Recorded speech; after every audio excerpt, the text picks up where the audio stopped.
We should be good. Here we go. Alrighty. His nickname is Superbad.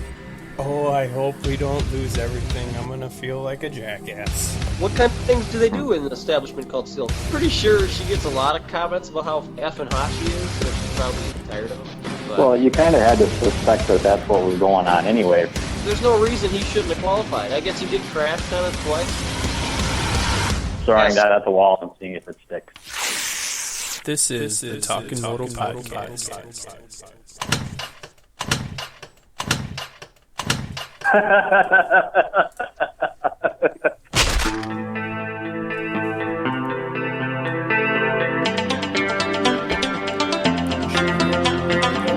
Alrighty. His nickname is Superbad. What kind of things do they do in an establishment called Silk? Pretty sure she gets a lot of comments.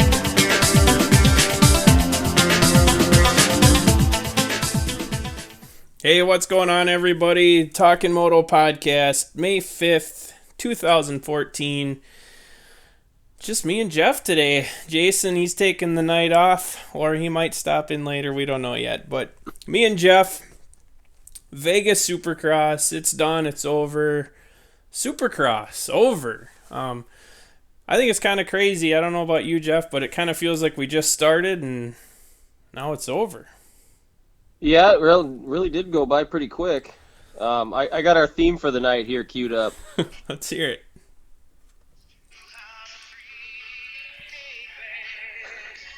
I tried to get the Meatloaf 2 out of 3 ain't bad, but my phone's all jacked up. It's all super quiet now. It doesn't make any noise, so.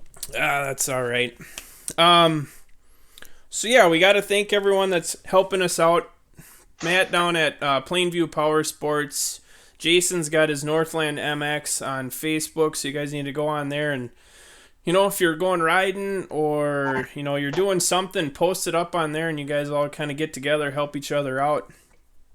Clayton at Pro Action by FTM. Mike with MB1 suspension. We got the winners for the free suspension revalves and all that cool stuff, so thanks to them. Moto Kazi, Nick over at Black Diamond MX, Matt at Hardline MX. We got District 23, the Bicycle Works, Andy and Chad at the Open Mic Podcast, the Damn Bait Shop, and SKD. Hoofta.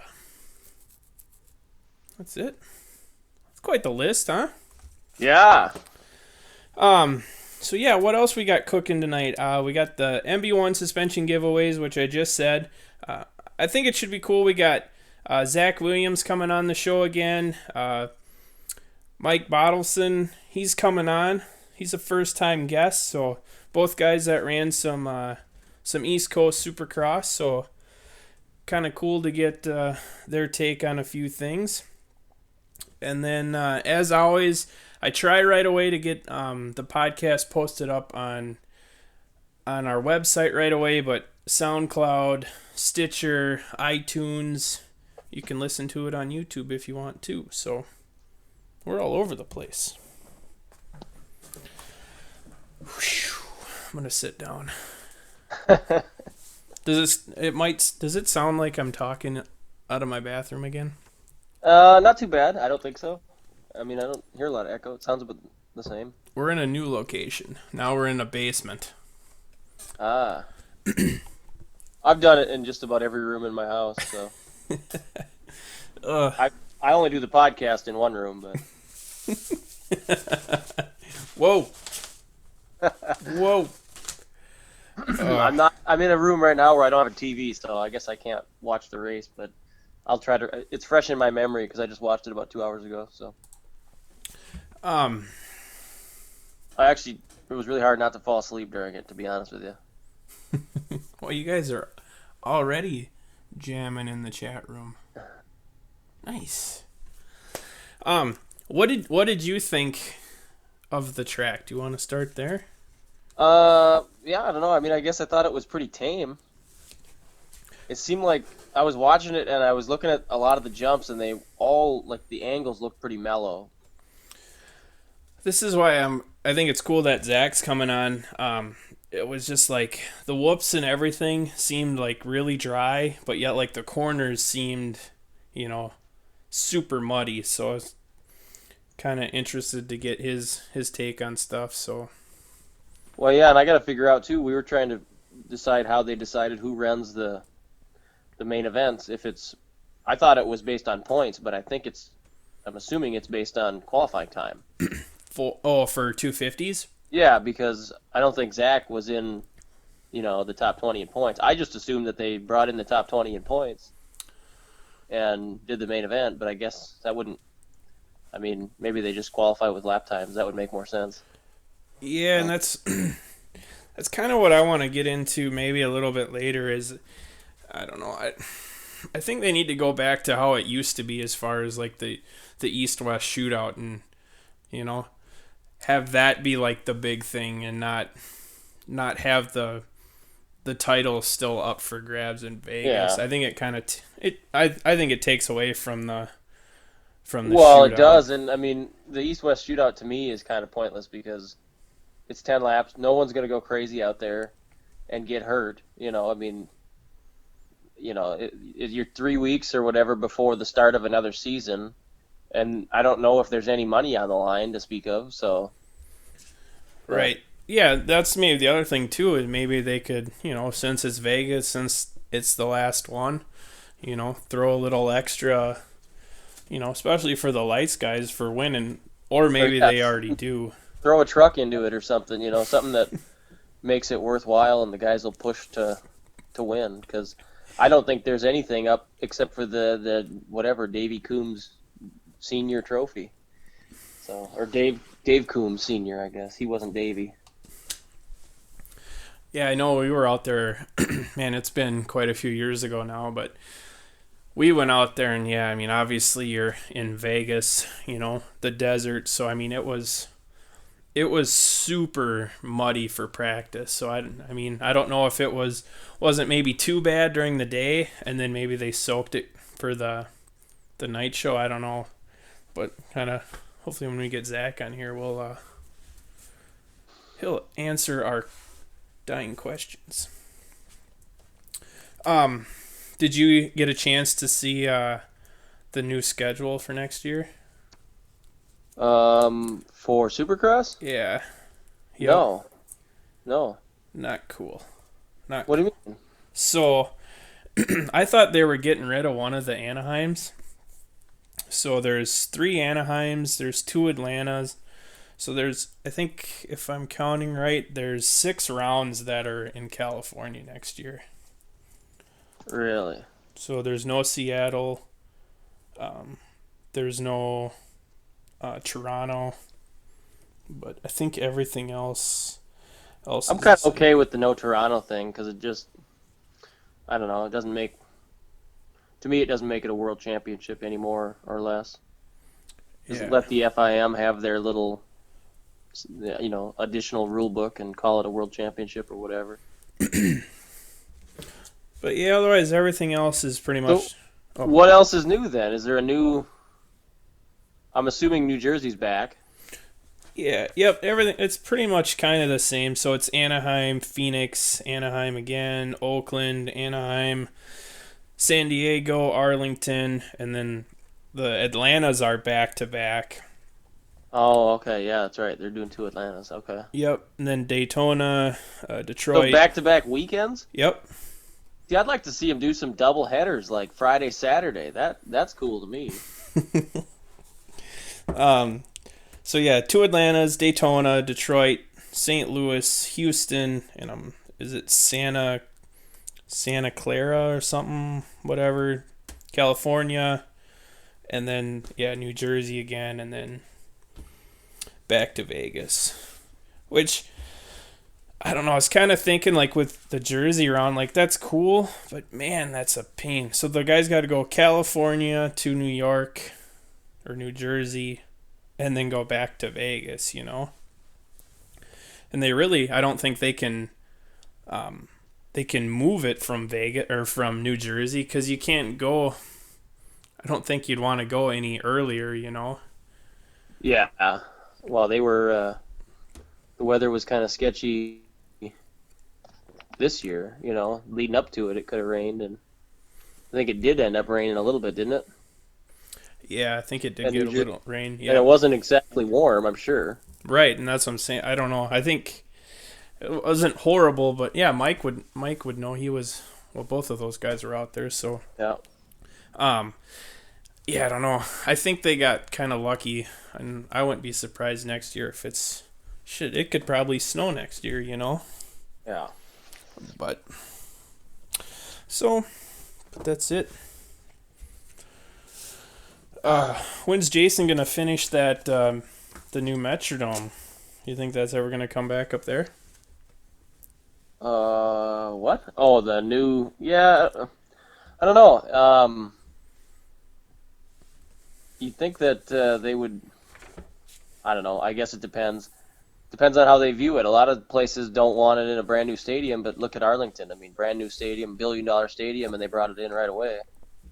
Just depends on who's running the show there, I guess. Right. I don't know who. I don't know who they book with, the venues with. I'm not sure who coordinates all that for the football and baseball stadiums.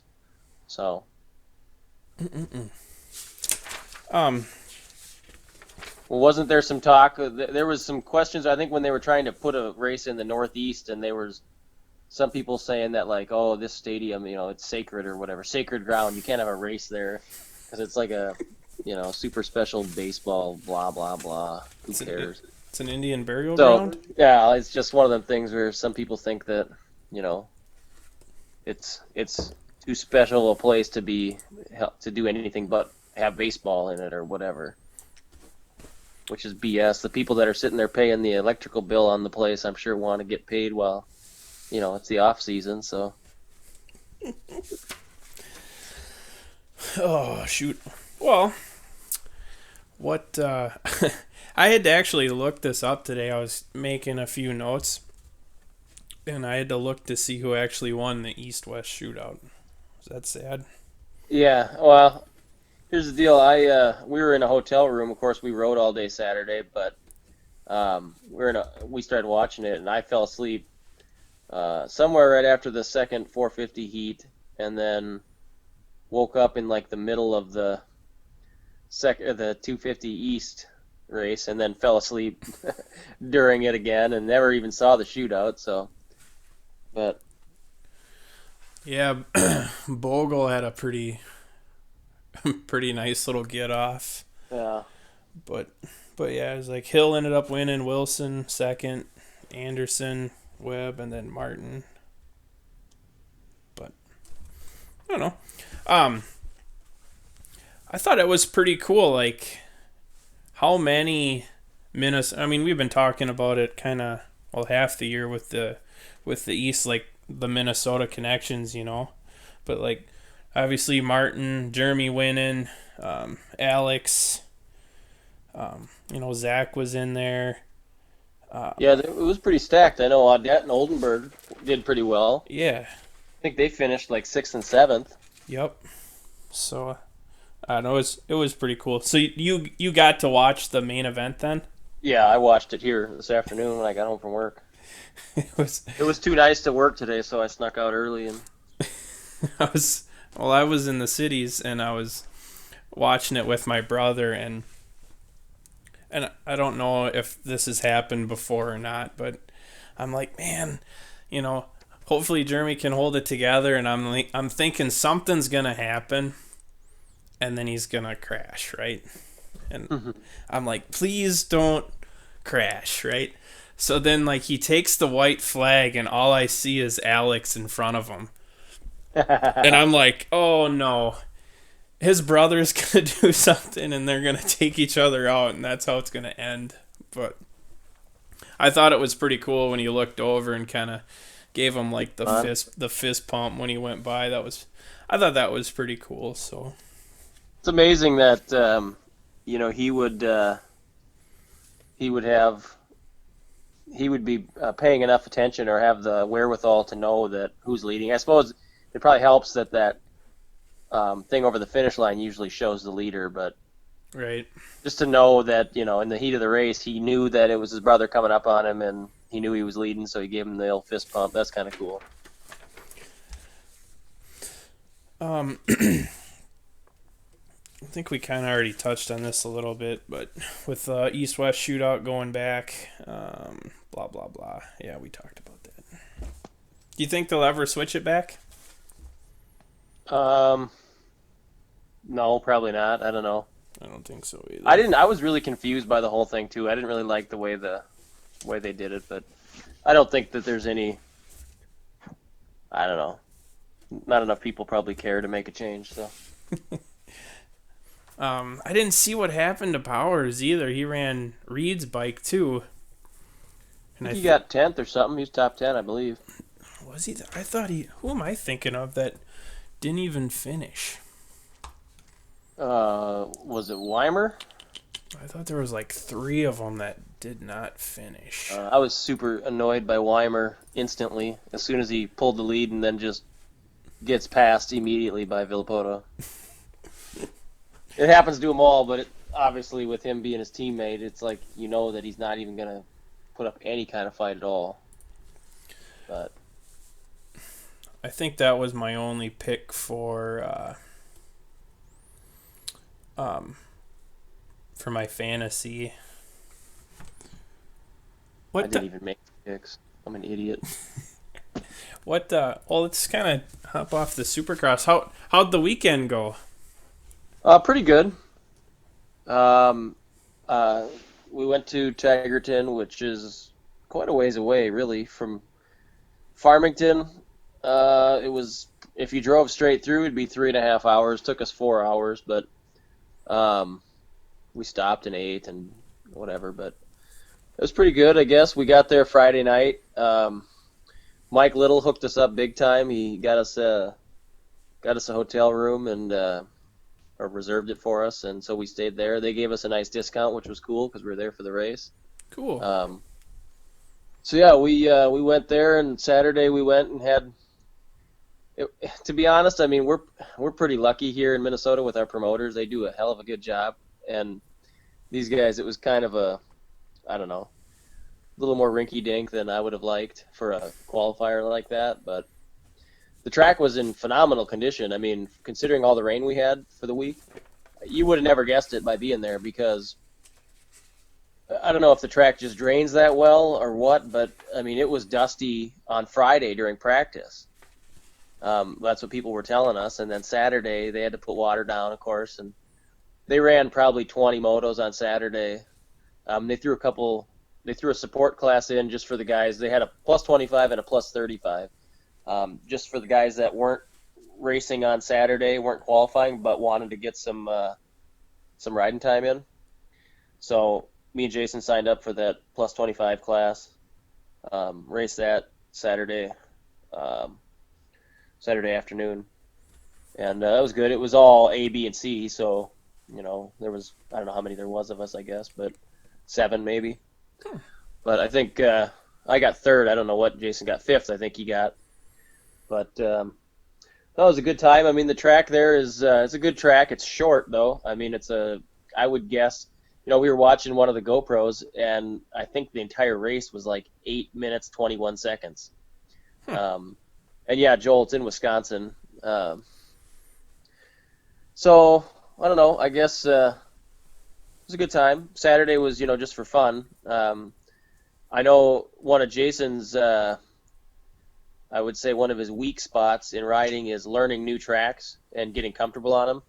Okay. And I mean, I'm the same way as far as figuring out how the lines break down and where the track, where the smooth lines are and stuff. Obviously, that takes experience on a track to learn that. But there was some sections there that were really, I don't know. I guess if you had ridden there a lot, you'd probably have no trouble with them. But being that we were brand new, couple sections gave us some fits, but overall the track was pretty fun, pretty safe.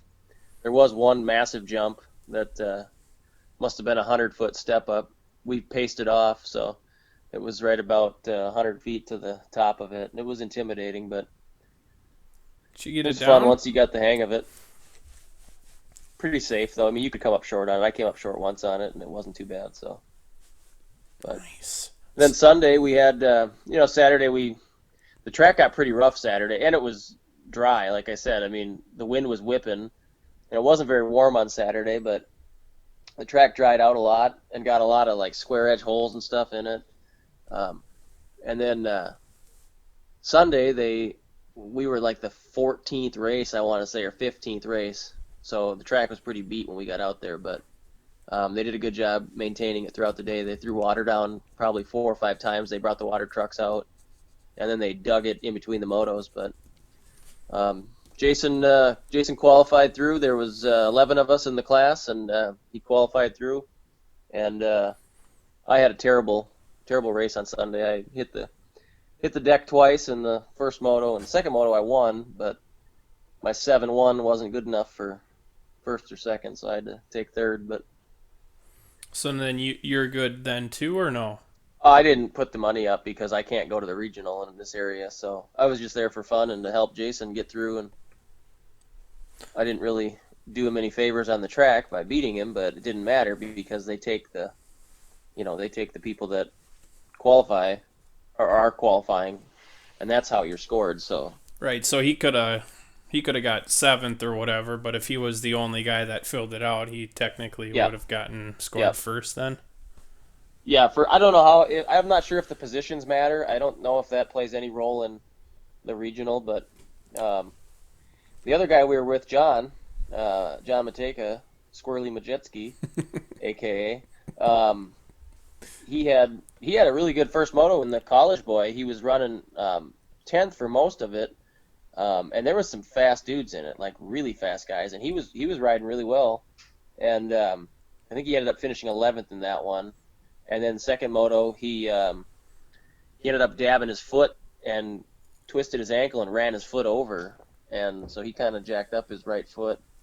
So he's going to sharpen his foot pegs this week and get new boots, and then hopefully he'll be in good shape for Little Falls. So there's a good chance Jason and John will be at Little Falls. I think I'm staying home, but So that's kind of, to me, that seems weird. So that's two different area qualifiers, right?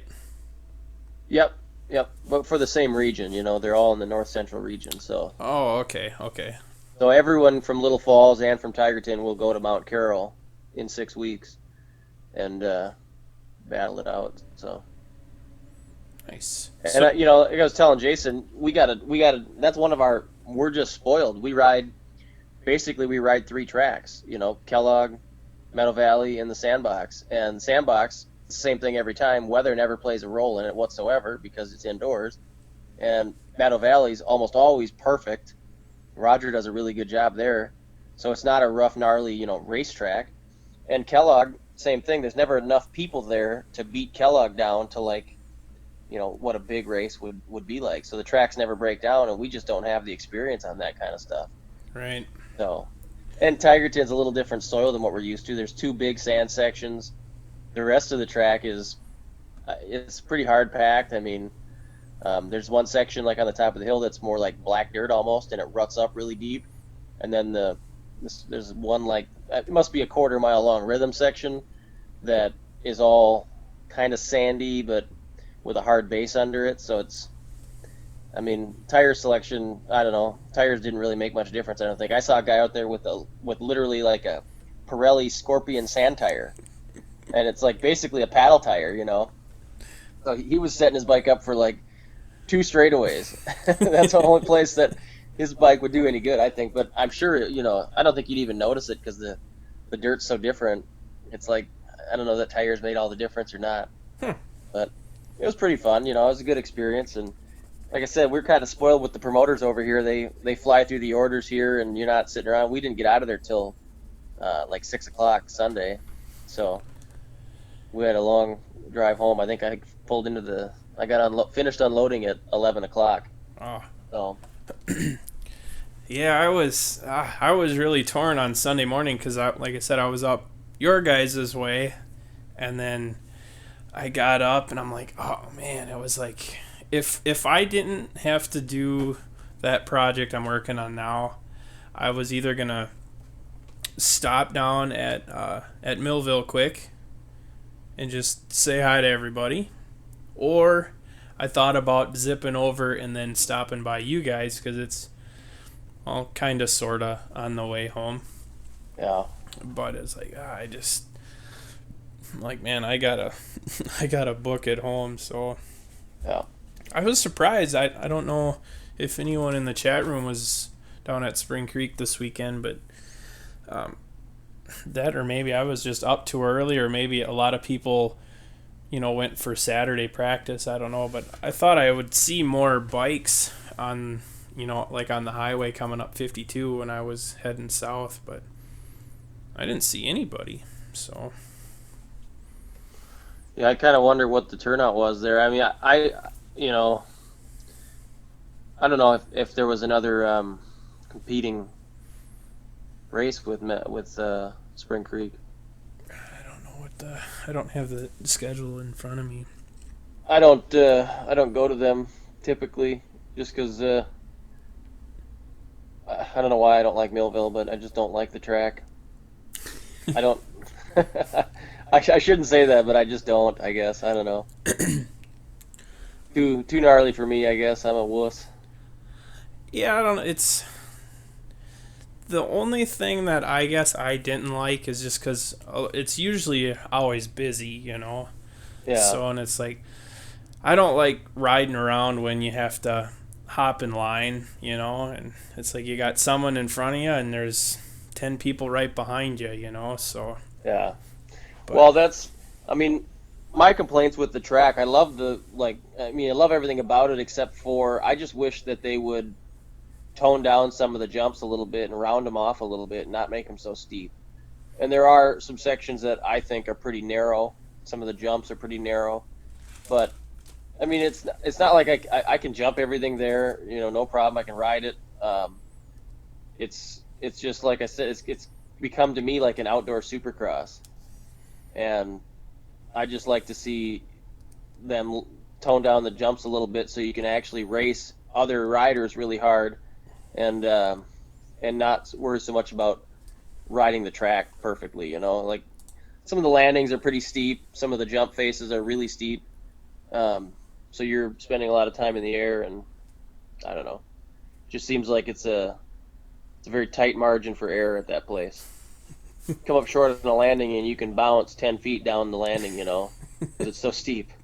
So we went down there. This is a long time ago. I had my old 250F Yamaha, and I lost the front number plate. And that must have been on Saturday, so I went up to like the concession stand, and then I carved out my number on a plate, put that on the for my number plate. yeah, So I'm going around, and it's before like Bob's Corner. It was the old Bob's Corner. Like, it wasn't that huge tabletop. It was pretty tame. yeah. But buddy Tony's got me coming into the corner, and it's like I tried to like do a little seat bounce, and it was pretty horrible. Like, I seat bounce and we're just bouncing the rev limiter, and it's like I come around, do the exact same thing on the next one. Yeah. So, well, it looks like I haven't been there in a while, and I should have probably said that I haven't ridden the track. I don't think I rode it last year. I rode it in 2012. I know that on my 252 stroke. I don't think I rode it last year. But Mike's saying that they mellowed out some of the jumps, which to me that's the right way to go. I mean, there's a couple of, like I said, that Holy Schmidt jump that now is just kind of a tabletop, but the landing on that is really super steep. Always kind of sketched me out a little bit. And they have changed it. The old finish line. You remember the old finish line where it was like the little S curves and then that little short tabletop? yep. That area used to be really narrow, and I swear that tabletop jump was about 8 feet wide, but now they've changed that whole finish line area, so it's better, but Right. I don't know. I mean, I love the location, love the layout. Most of the jumps are super fun. I'm not very good through the sand whoops. It seems like every time I go there, I crash in the whoops, but that might be part of my penchant for not wanting to go there, but Well, speaking, let's see if I'm going to try to get Mike in here.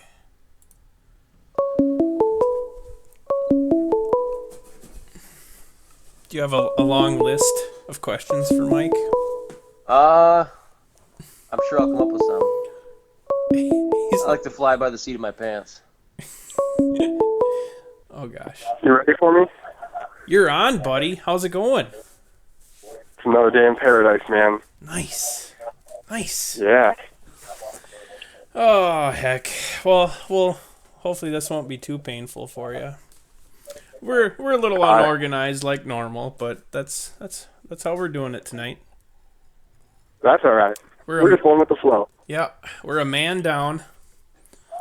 So, uh-oh. That's all right. Hey, Mike, I got a question for you. You might know the answer to this. There's 2 classes for plus 25-year-olds for Loretta Lynn's. One is called Junior 25 Plus, and one is called Master 25 BC. Do you have any idea? Is that Master's class new? It's got to be. When I went, it was only the 25 junior class. You know, that's when like Carmichael and all them dudes ride. Yeah. So that must be a new one. I didn't even know that was there. Yeah, I just saw it. I didn't know about it either until I saw it this weekend. I saw Master 25 BC, and I thought, well, that makes sense because I was pissed when I turned 25 and I went to Little Falls in '09, and I was a B rider, and I was not a great B rider, but I thought, 25 plus, it should be a little easier. And I'm out there racing Jason Doyle and Jeff Doyle, who were faster than hell. So I'm like, well, this is pointless. I guess I'm not going to make it here. Yeah, they make it tough on you guys and that stuff. But, like, it's good that they did that, I guess, since everything is so, especially when they're letting Carmichael and Robbie Renard and all them dudes race Loretta's, in 25 plus, like, for you guys to go in there and try to even qualify, that's... Yeah. Well, I seen like Tim Ferry won it this year or something, didn't he? Yeah, I don't even know who won it, but it's always one of them factory dudes that got some serious credit, so. Just run them over. Yeah, pull a start and forget to turn. Yeah, then kick them. Right. Do what you got to do. Elbows wide, Jeff. Elbows wide. Just get your fame. You got to rip the start. Well, just fist something going through the first turn. It'd be tough to compete with them on their factory equipment with my bone stock Suzuki 250F. Yeah. Oh, Loretta's on a 250F will be torture. Especially in the age classes. Yeah, we found out this weekend it's hard to beat slow people when they're on 450s. Oh man, and like that's the start there is everything because it's so rutted and just rough and you're trying to race and I mean the ruts are deep, the turns, it's just the track isn't anything crazy really to be honest. Besides it's rough and rutted, like the jumps aren't big. You pull up to the track and you're like, it looks like one of Lee Tice's events type of deal, where you're whoa. Like a fair race, it's not that big. It's crazy, but then they make such a big event out of it. So yeah, it's pretty cool. Like just all the happenings, and I mean the FMF has karaoke. I don't know if it's just one night or a couple nights that week, and so it's cool to see the industry guys. Yeah, I kind of expected that from the track wise because it's obviously you got to have 50s are riding on the same track as the the pros, so you got to have a pretty tame track that way. Yeah, and the kids obviously they touch it up before their motos and stuff like that, but just be expecting one heck of a mud moto, like never fails. You get a mud one, you get a dry one, you might get one good one. So yeah, it's Loretta's is quite the experience. I mean, I've only done it once, and I didn't train nearly hard enough. Not that I ever train hard enough, but that's. I'm on what you would call a lightweight, high rep routine. Me too. Me too. Well, Mike. We are. Oh, what's that? No, go ahead, guys. Go ahead. Well, I have a few questions. Now, I know you've raced some arena cross before, but is this your first try at Supercross? This is the first try. That was it. I mean, I've never done any of those. I never even had a pro card until this year, so. Nice. It was always arena cross. So. I know maybe you can, if you want to talk about it, I know you have to do the pro-ams, like when I saw you and Amy out here, right? You have to get points at that to get your pro card now? Or your license? Yeah, there's a couple ways to do it. You can either do the arena cross stuff now, where if you make 3 night shows in the arena cross class, then they'll give you a card. Or like I did the 75 points for the pro-ams, and that's how I got mine. So we just chased a bunch of them throughout the Midwest, and I think we had to go to Texas for one to get the points, but. So we just did that, and that was a good time. I mean, a lot of new tracks. It's always the same guys, so it's kind of interesting. Everybody's chasing that. They put up a little bit of a purse or whatever. That it's $3,000. But it's kind of funny because all the same dudes, even if they're not chasing pro-ams, are just chasing that money. So it was fun. Full gates. I haven't raced a full gate in a long time either. So that was probably the best part of them. Cool. Yeah, I know that's kind of what Jason and Jeff were talking about last week. It's been a while since they lined up when it's been more than 15 people on a drop. Yeah, I was kind of surprised. I mean, some of the classes had 2 motos of the 250 C group. They had two heats or whatever, and a Conti race. And then John's class, I think he had 27 riders in it, which was pretty good for the college boy.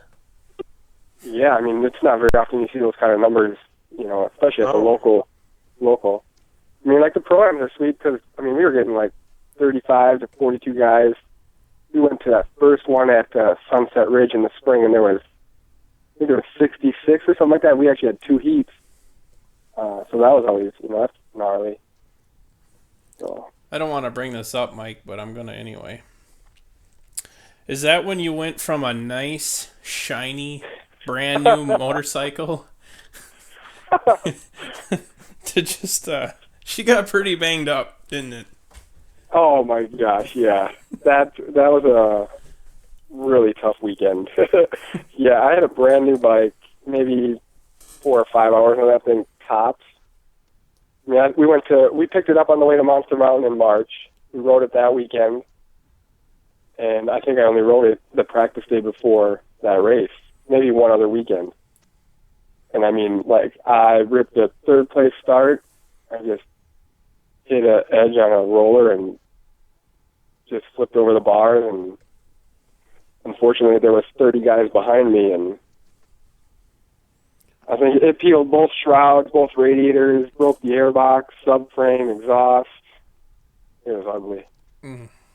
It was ugly, so once Amy knew I was okay, she said we were buying a boat. We were supposed to sell some dirt bikes, but that never happened, so. She actually broke her ankle on Friday on practice at that race. So it was a really tough weekend for us. Oh, man. Now, I got to know you guys from, I'm going to blame Bruce from Berms and Blacktop. Is he still doing that or no? He shut down shop. It's probably been 5, 6 years now. 5 years. So he still works on my stuff. He went to Indy with us this year. I was gonna say, I think that's where I saw him in the pits at one of the races. I was like, there's Brucey. So yeah. Yeah, he's actually. I just picked up a race bike on the way home from Jersey, and he's putting some stuff together for me. So cool. Getting that thing dialed in. So what did you think of all the Supercross this year? Is it what you were thinking, or? Oh man, it was that was a good time. Like it was tougher than I thought it was going to be, and the amount of stuff you got to learn and pick up in such a short time is just ridiculous. I mean, to go out there and I mean, granted, I had never really ridden a track like that, but man, like, you got to learn stuff quick. You get your 8-minute free time practice. You know, you go out and you roll around and start jumping some stuff and figure out the rhythms. And I was gonna say on that opening, I'm just trying to think of even if I could do that. So if it's 8 minutes, you know, you figure. I mean, do you pretty much roll everything? So what? There's a 2 minutes gone right there. So you roll the first lap, and then you pretty much have to start giving her right away, huh?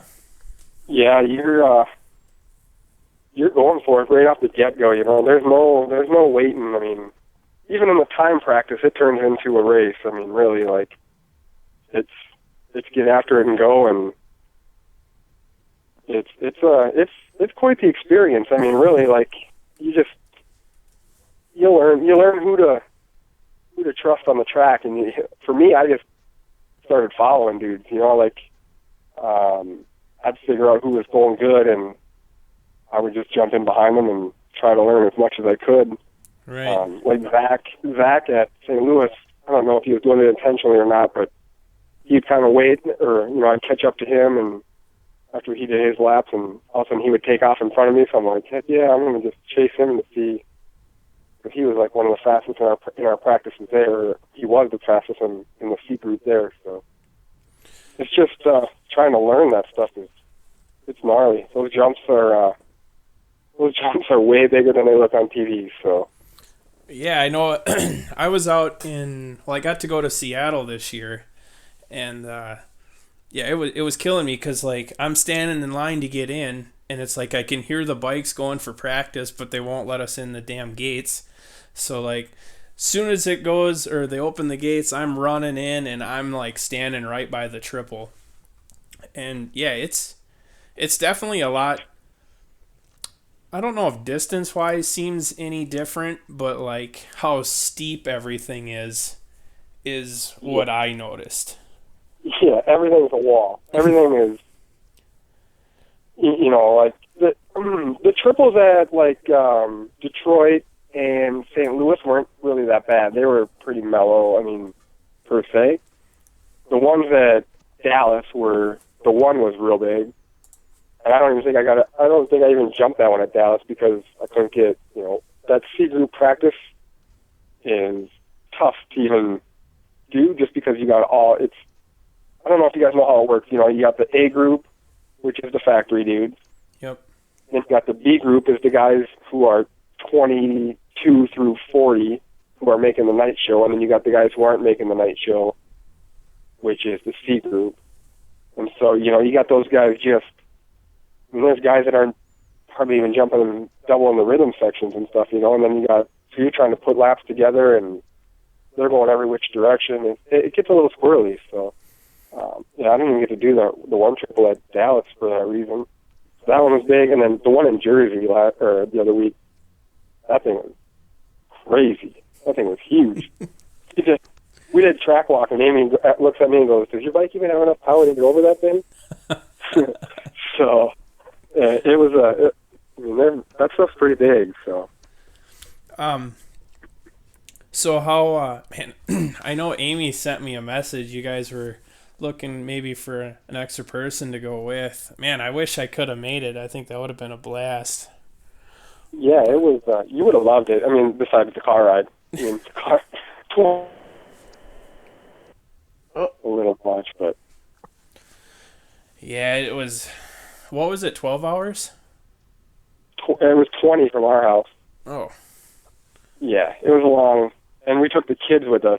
So we had a 3 and a 5-year-old with us, which they actually do really well. So we were pretty pumped on that. But it's yeah, I don't. It's a long drive. I think we went out to Bud's Creek, and I think we did that in like 17. Now that's been my longest road trip. But yeah, we try to keep it under 70 with the van just so we get a little better gas mileage. So otherwise we'd have it pinned, but we kind of drive like old people on the way to the races. So it's all about saving that dollar. So what's your plan now for next year? Are you, because you qualified for the night show, so now are you gonna just kind of get rid of the 250 and you want to do 450, right? Yeah. Well, our initial plan was to go to Dallas, make a night show, and ride 450s the rest of the rounds, but that obviously didn't happen. So, yeah, we made the night show. Now we can ride 450s. So we're trying to get some stuff together to do. I'd like to do all of them next year. I mean, it's, if we can pull it off. Amy works for the airline, so we get to fly everywhere for free. So we just got to kind of figure out the bike hauling situation and the, if we can round up some sponsors to help with the entry fees and whatnot. So, I mean, we'd like to go all out next year, but we'll definitely do at least the East Coast on 450 for sure. Cool. Maybe a couple West Coast, but if we could pull off all, I don't even know how many rounds there are, 16 or whatever it is, that'd be ideal. So we're going to do a few rounds, maybe 5 outdoors this year. I got a guy, Scott Thomas out of Ohio, who's helping us out. They sent me home with a bike, brand new 12 Cali 250F. So Nice. we're getting that thing all ready for the summer. Yeah, it'll be a good time. But No, Mike, where did you grow up? I guess the first time I ever saw you riding was at the Sandbox. I think when they first opened. yeah, I actually grew up like 5 miles from there. Okay. And I've lived over here forever. So Did you race So, a yeah. lot of? Did you race a lot of District 23 stuff, or were you more District 16? I did 23. I didn't really get to start racing until I was like 18. So, but once I did start racing, it was all Minnesota. I always traveled with Bruce. He was my free ride to the races, so kind of nice. Dang it, Bruce. Right? Shuts down shop, and now I got to pay for gas to go every weekend. Yeah, because he used to go to all the Elko and Jordan, and then the Millville. Those are, well, that's half the southern races, I guess. But Yeah, I was one of those guys who didn't leave those southern few tracks. that's all right. Let's see what else we got for you. Going outdoors. You're gonna have to pick me up if you guys go. You realize that, right? Yeah, what rounds you want to go to? Right now, I would like to go to Redbud. Obviously, if I can swing it with work, Millville for sure. And then, what's the new one? That's in Indiana, right? Or is it Crawford. Yeah. So Yeah, it's not that far, really. I mean, from you, Scott, it's got to be pretty close, because you're still in Milwaukee, right? yeah, yep. Yeah, I mean, it was probably 3 hours west of Indy, so it was almost to the Illinois border over that way, if I remember right. But Yeah, I'd like to. Those would be the three for sure. If I could get to those 3, I'd be, I guess, more than happy. But yeah, you have to let us know. I mean, if it's just Amy and I going, probably have the dog, but we can fit Scott in there somewhere. just strap me to the luggage rack. You can always ride in the back with the bikes if you have to, worst case. Jeff, you still with us? Yep. Jeff's man in the chat room. Typing away. A lot of chatter going on in there. Yeah, we're planning a little get together. Oh man. Well, who's all helping you out, Mike? I know Clayton's helping you, right? Yeah, Clayton's been a big help. He's getting everything dialed in for us with the bikes. Got a company called Bike Man Performance. They're up by us. They do a lot of like razor stuff. Snowmobiles, they're big in snowmobiles, and they started getting into Harleys. But they do a lot of performance stuff up here. They've helped out a little bit. Moore's Floors, another local guy that I grew up knowing, he's helped out. And then Amy's been the biggest help. I mean, without her, none of this would be happening. So that lady's, she spent a bunch of her savings for us to be able to do this. So Are you just saying that because she's next to you? no, she's downstairs listening. She's listening, but no, she knows. She knows how much I love it. So she's great. But yeah, without her, this stuff wouldn't be happening at all. So, but other than that, and then like I said, we got that Scott Thomas Motorsports out of Ohio. He just has a little shop, but he wants to start a team. You know, that's his goal. So he gave us a bike for outdoors and trying to get something set up for us for Supercross next year. But we'll just see what happens. So then the plan is to do 250 outdoors or 450 outdoor?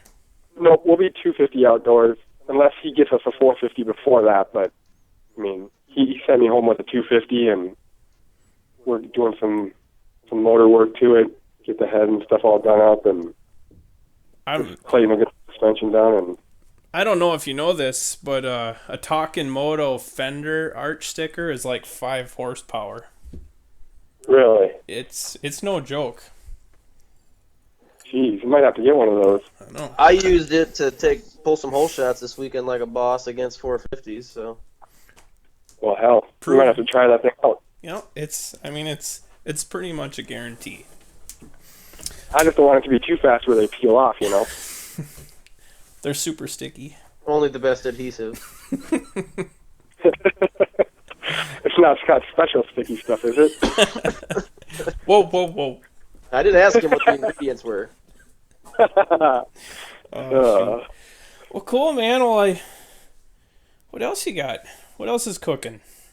We don't really got much going on. We're kind of lonely people out here in Wisconsin. We went for an R6 ride tonight, and that was about it. Nice. We went and ripped some turns. Practiced our cornering tonight. Did you have a hard time not sticking your leg out? No. When I had a sport bike, I always felt like I wanted to put my inside leg out. Amy's got bad knees, so every now and again you'll be cruising, and all of a sudden you'll see legs flailing behind you. She's trying to stretch them out so she can continue on. We're getting old. We're getting old, so we got to get a cruiser one of these days. You guys weren't... Was she in Vegas, or were you in Vegas this weekend? No, I didn't go to Vegas. We went to Monster Cup, but we didn't go to this weekend. Okay. She was in Arizona for work. Ah. She was living the dream. That's what I thought. I thought I saw something on Facebook, and I'm like, I wonder if they're out there. But yeah, no, she went to Arizona. I was stuck home. I went to Millville Saturday. That place was pretty good. I mean, they really mellowed that place out. How was it? It was good. I mean, it was dry. We got like 3 inches of rain at our house and everywhere else, and I don't think they got half of that there because the track was dry, ruddy. You know, they've mellowed it out so much that it doesn't get the kicks and stuff like you guys don't like, you know. So, but the track was good. There wasn't a lot of people. I was kind of surprised. I figured the first Millville, everybody would be getting after it, you know. So,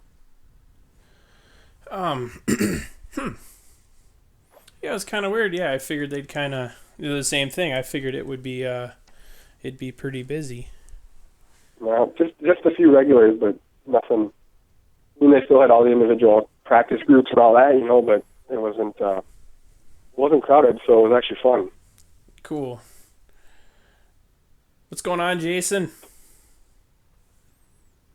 Maybe. What up, stranger?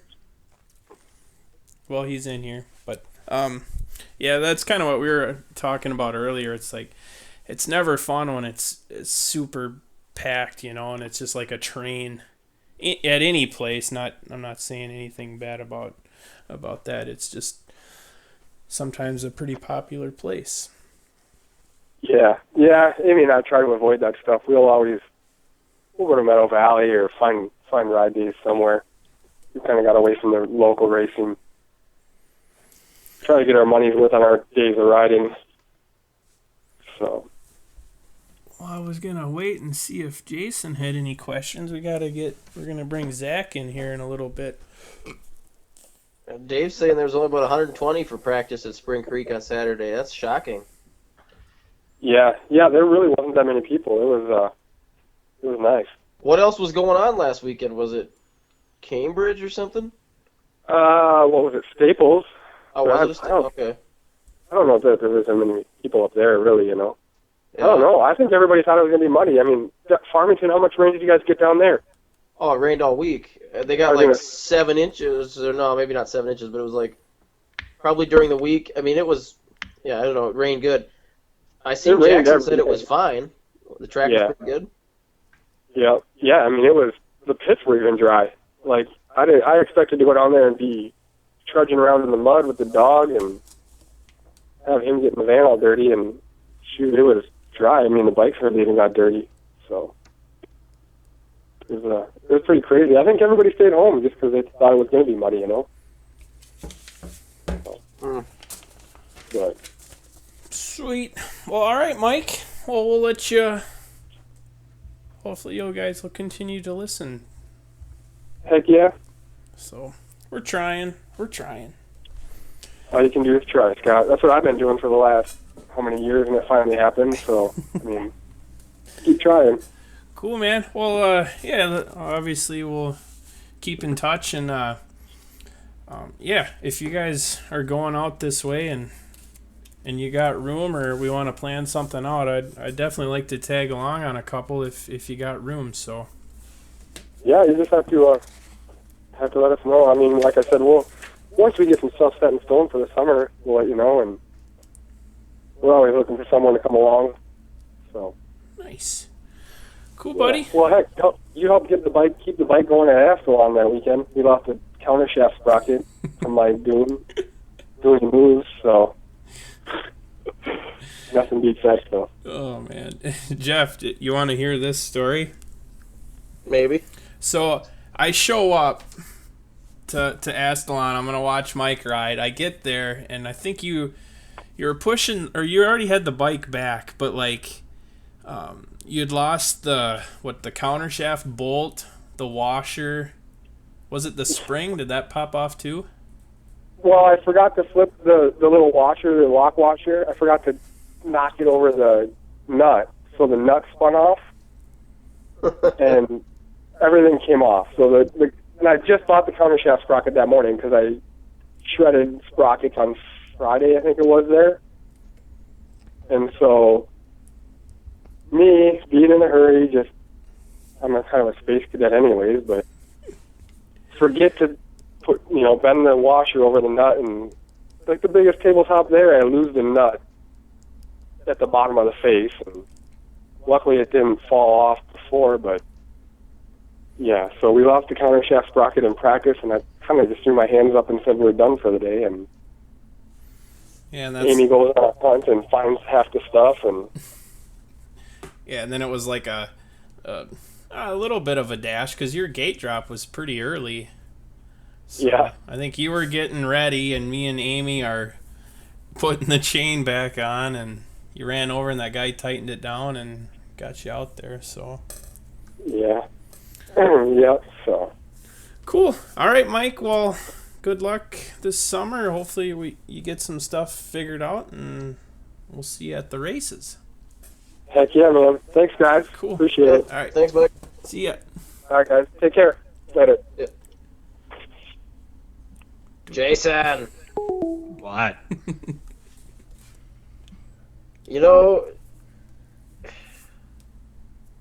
No, I don't know. 1 minute you're forgetting to drop your gate at the races, and the next minute you're forgetting about the podcast. That was not my fault, and this was not my fault.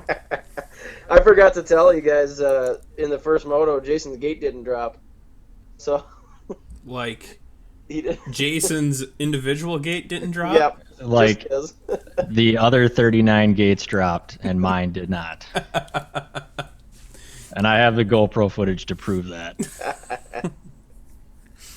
We started, and I looked out of the corner of my eye, and I saw a gate flipped forward and a rider like going over it, and I thought, that better not be Jason. I look over, sure as shit, it was him. But then I found out it wasn't his fault, so I thought he hit the gate at first. So No, I was a good 6 inches back from the gate, and I'm just sitting there waiting for it to fall, and then everybody else's falls, and they go. And mine is still sitting there. Luckily, it was low enough that I could wheelie over it. Oh, man.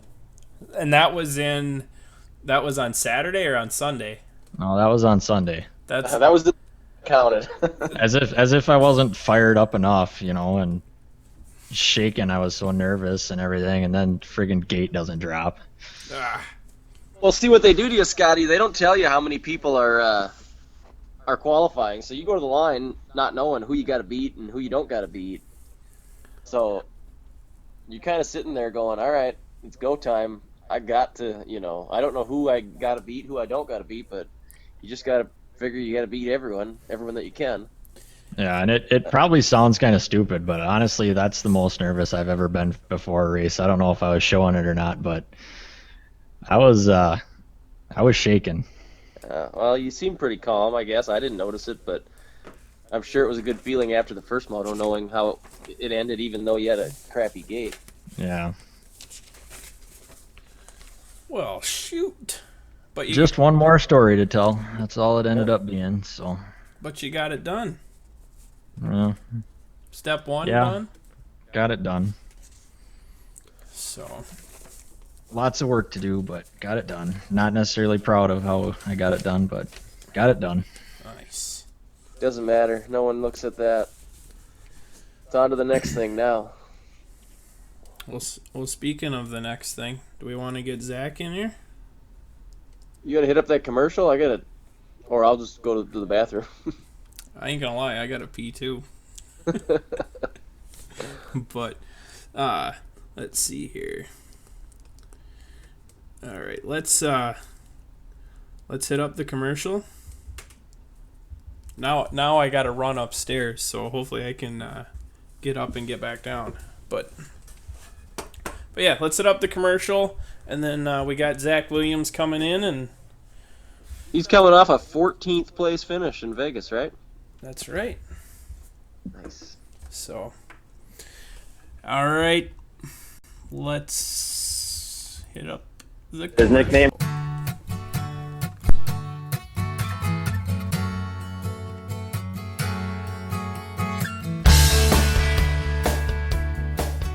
Hey, what is going on, everybody? I just want to say thank you to everyone out there that's been supporting the Talkin Moto podcast. It has been amazing. We have a great group of guys. We have an awesome list of sponsors. So please keep sharing, keep liking, keep spreading the word about the Talkin Moto podcast. And I hope you're enjoying the show. A special thanks to Motokazi.com. Motokazi holds AMA District 23 sanctioned races at both Kellogg and Mankato, as well as hosts the Motokazi Supercross Championship Series, which is all over Minnesota, Iowa, and Wisconsin. They also have organized practice at Kellogg, Jordan, and at Mankato, as well as offer race schools, so you can get all tuned in on all your riding techniques. Make sure to check out Motokazi.com for more details.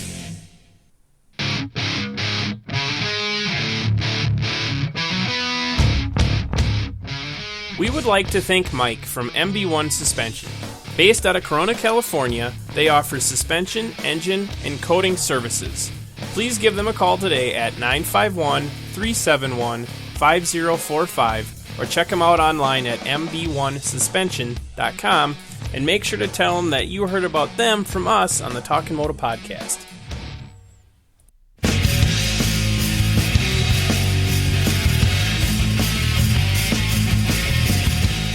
Hey, we got Andy and Chad from The Open Mic. It's a weekly comedy podcast, and they talk about anything and everything, and they usually do. I've been on the podcast a few times, and it is a good time for sure. It's Friday nights, 8 p.m. Central. It's available on iTunes, SoundCloud, Stitcher. There's more information available online at theopenmicpodcast.com.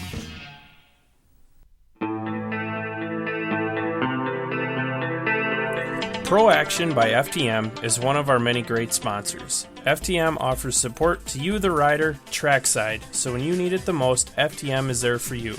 Not only do they offer great suspension work, but they also have many other great bike parts and accessories to help you out on the track. So make sure to check them out today at finetune.com.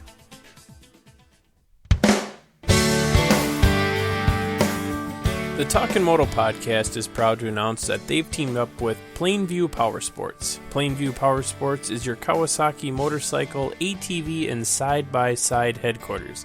Located in Plainview, Minnesota, you can reach them at 507-534-3520 or check them out online at plainview-powersports.com.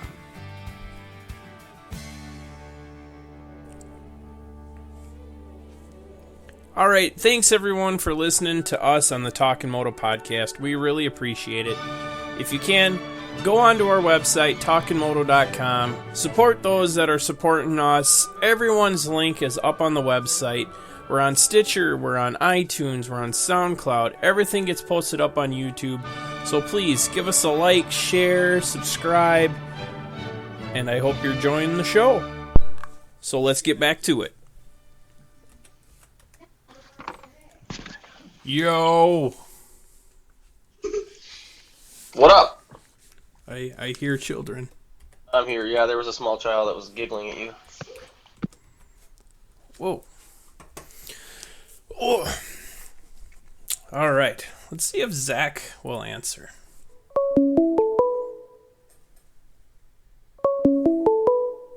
If he doesn't have caller ID, he'll probably answer. He gave me the thumbs up, so he's got to answer. That's because he gave you a fake phone number. Is this the... Hello? What's going on, buddy? How you guys doing? Good. We are doing awesome. Good. Sweet. Thanks for having me on the show tonight. Thanks for coming back. Yeah, no problem. I think we got... I love talking moto. Who wouldn't want to be involved? That's. I mean, we're pretty much a big deal. Oh, yeah, I'd say. Oh, how was Vegas? Vegas, it was good. It wasn't bad, but, I wish I would have done a little bit better, but, it wasn't a terrible race, so can't complain. Came out of there, had some fun, and came out of there safe. That's not bad. You can't complain there. If the stats are right, that you tied your season best, correct? Yes, tied it. Yep, because I had a 14th in St. Louis, so. Yep. Nice. So, Zach, how many mains did you make then? You make... The last 3 Okay. in a row, so. Okay. So you kind of came on strong. Are you bummed that it's over? Yeah, I'm really bummed. It feels like it just started because we had that big break. So, but yeah, I struggled at the beginning of the year, at the beginning of the season, and I skipped Toronto and just took some time, and I changed my bike a bunch, and then came into St. Louis and just felt a lot more confident on my bike, and then kind of just took off from there. So yeah, it started to get better, and I guess I learned a lot. So hopefully next year will be a breakthrough year. Nice. Now what? So it's just you and Sean now, right? Yep.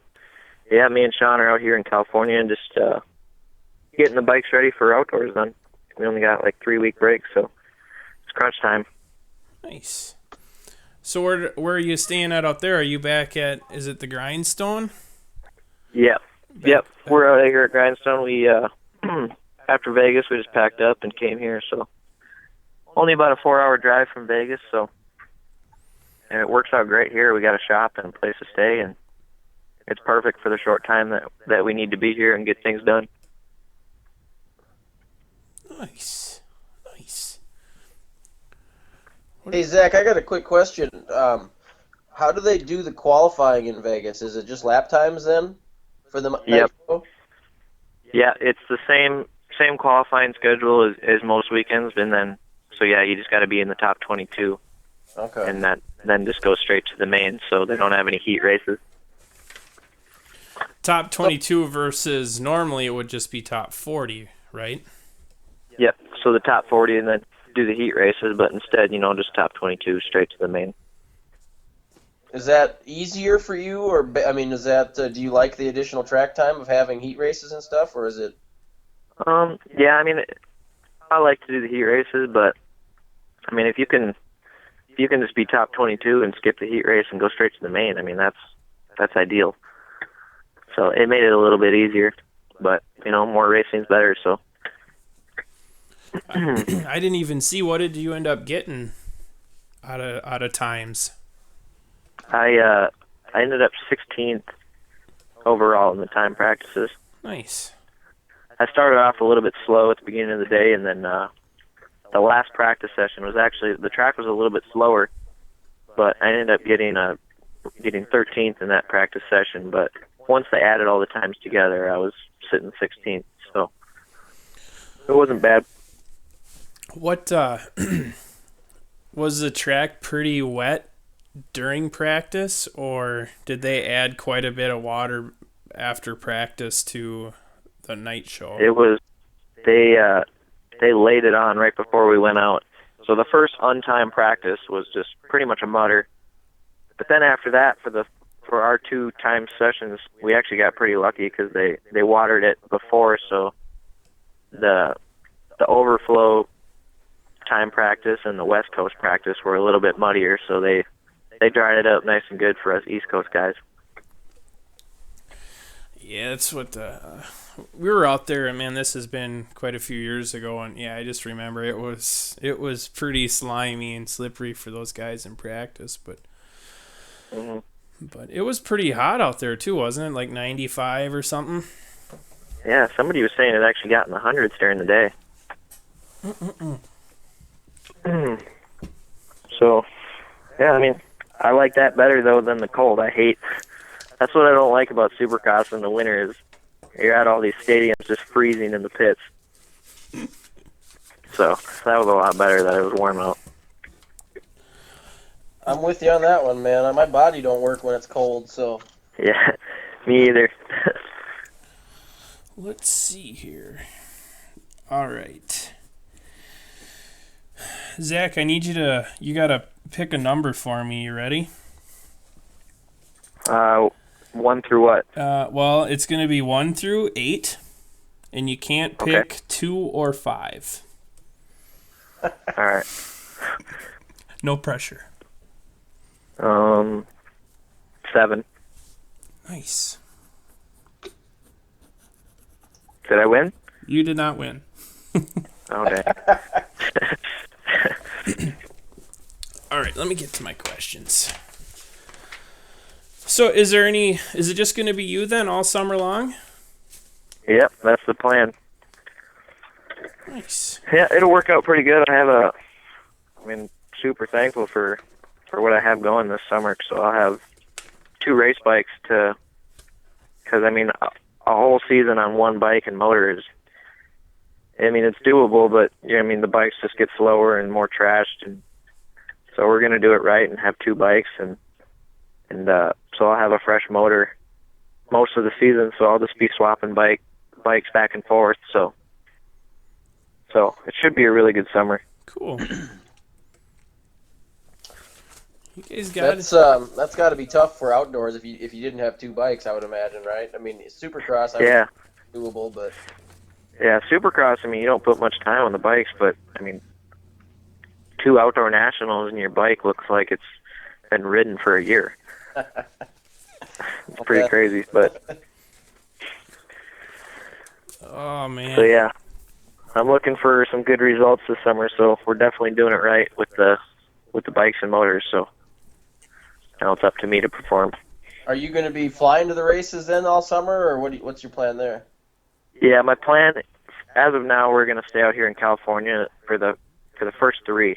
So we'll go to Glen Helen, and then Hangtown, and stay out in California, and then drive to Colorado from here. And then I'll probably drive home right after Colorado, and then spend the rest of the summer training up there, and flying to races from there. Okay. Poor Sean doesn't get to fly anywhere. Nope, Sean's got the rough life, that's for sure. Does he like it? It's got to be fun too, Yeah, he says he likes it. It's it'll be a little bit more stressful for him in the outdoors, having to do a lot more bike work. But yeah, I mean, he gets to go to the races every weekend, and minus being home, he enjoys it. I mean, not being home, he definitely enjoys it. Right. Let's see. Oh, and I spotted you on the new Moto Kazi tees today. Oh yeah. Did you see that? Yeah, they're looking pretty sweet. So I'm pretty pumped on that. I don't think I've ever been on a t-shirt before. well, shit. Now you're good. Check Yep. that off the I'm list. stepping it up in the world. I'm gonna have to get one autographed, I think. Oh, I can make that happen. Well, I have to see you first. I haven't seen you in forever again. I know. I'm never home. That's the one thing that kind of sucks about racing all the time is you got to be gone. But It's all worth I'll it, be though, home. right? It's definitely worth it. And I'll be home after Colorado, so should be a fun summer. Training at home and then going to the races on the weekend. Sweet. You guys got any questions for Mr. Zack? How do you feel about Villapoto sitting out the outdoors? Oh, I definitely have an opinion about that. I I'm sure you guys know what it is, and I'm sure everybody thinks the same, but it just seems kind of like a coincidence with the new drug testing rule and then him sitting out. Whoa. So I don't know. Whoa. I kind of thought we might get a little controversy here. I was just reading on Facebook, someone said that same exact thing, said, the new drug testing comes out, then suddenly his knee is bad? Because Yep. didn't he just do an interview where he said he was racing for Racer X, I think? Yeah. And then now, today? Yep. Because there was I don't know how the rumor started, but everybody was saying he was just going to retire and just be done. And then all of a sudden, both these announcements came out. So, but I mean, you never know because he trains with Alden Baker, and I know a lot of there's rumors that Alden is, responsible for all the blood doping and whatever they do. I'm not sure. You are going to get us kicked off the internet. sir. I don't think he's worried about us. Yeah. I mean, I don't want to say too much because I have no idea, but it could go either. I mean, who knows? Because he's got Ken Roxon and Adam Cincerillo, so you'd think if Villapoto's out for that reason, then his other riders would be out, but they're not. So Yeah, I mean, who knows? I feel like he just doesn't want to race him, and I don't know if I can. I mean, I don't know what the reasoning for it is, but it seems like how bad could your knee be when you're obviously doing well in Supercross, not having any issues with it there. Yeah. I just feel I like mean, he is gonna. if he was, you'd think if he didn't want to race, he would just make an announcement that he's retiring because he seems. Unless it could be an injury, but if he's just wants to retire, why make an excuse that you're hurt? Why not just retire? Yeah, I mean, if he's going to retire after 2015, it seems like if he had a knee issue, I would probably just put it off until you're done, and then, he's only going to be, 28 years old or something when he retires, so. Yeah. But who knows? It could be, there could be a bunch of reasons that the reason why he's not racing, but nobody really knows. Yeah, I don't know. I guess for me, it's like I don't know. I guess I'm kind of over it. I guess he's in, then he's out, then he's in, then he's out. Yeah, I'm actually kind of excited. I want to see Ryan Dungey get another championship. That's for sure. Not saying he couldn't do it without Ryan, but I think his chances just went up a little bit more. So hopefully he puts in a solid year. Yeah, it's definitely going to be interesting if he is out. Then there's, I think, opens the door up if Stewart's racing and Reed comes back, Dungy, then I think Yep. Any of those. Even Metcalf, I think Metcalf is going to do really well too. Who's he racing for? So He's filling. he's filling in for Ryan Villepolo. Oh shoot! So yeah, he's been racing the Canadian Nationals, so kind of excited to see how he'll do coming back to the States. I know he does Southwick most every year. He did it last year. I know he did pretty well, but so yeah, I'll be excited to see him racing. Is Hill's deal? Is that for the Canadian stuff too? Did you see that? Yeah, he was testing for a team. Yeah, I'm not sure. Thought I saw. I heard he's not on RCH for outdoors, so. Come on, Nick. Oh, Yes. Zack. Eating Edge Cowie, I think, is who he was testing with. Yes. Yeah. Supposed to ask I think you that- if you can do more pull-ups than your sister. I don't know what that's all about. Push up. Pull-ups? Or- No. Push-ups, probably not. I know for a fact I can do more pull-ups, though. She's got you beat on the push-ups. Yeah, probably. We haven't tried it, but I'll let her win that one. Oh, funny. When it comes to running, though, I got something for her. So, but she's definitely pretty gnarly. Where did you spend most of the winter then? Was it down in Florida? Yeah, well, most of the time we were in California, but once the season started, we went to Florida and stayed at Rick Shugel's place down there in Port Orange, so that worked out pretty well, and we rode at Zack Freeberg's house most of the time. He has a really good supercross track there, so Nice. yeah, that worked out pretty good. And then after that, I went to GPS and stayed there for the rest of the winter. But yeah, I kind of just bounce around everywhere. It seems like. Yeah, it's all right. Yeah. Trying to think what else we got for you. What was your best finish last year for outdoors? I think it was my 19th place at the second moto at Millville. And then you got banged up though. You didn't finish the whole year, right? Nope. I started off Hangtown. I think I got like 23rd, maybe.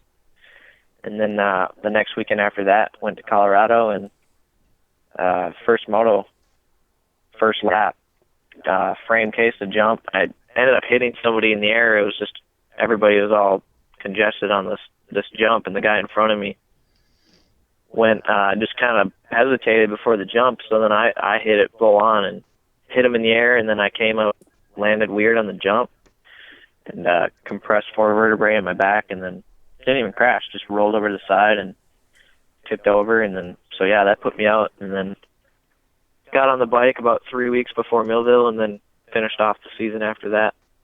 Nice. Well, cool. Well, hopefully, whoa. Sorry. Achoo. Well, hopefully the summer goes good, and I don't know if you were listening earlier, but it'd be awesome if I could make it to a couple. For sure at Millville, we'll all be there hopefully. Yeah. Sweet. You guys got Yeah, anything? hopefully. I'm sorry, man. I'm just totally phoning this one in. It's all good. Whoa. What's Jeff doing? I'm reading Racer X.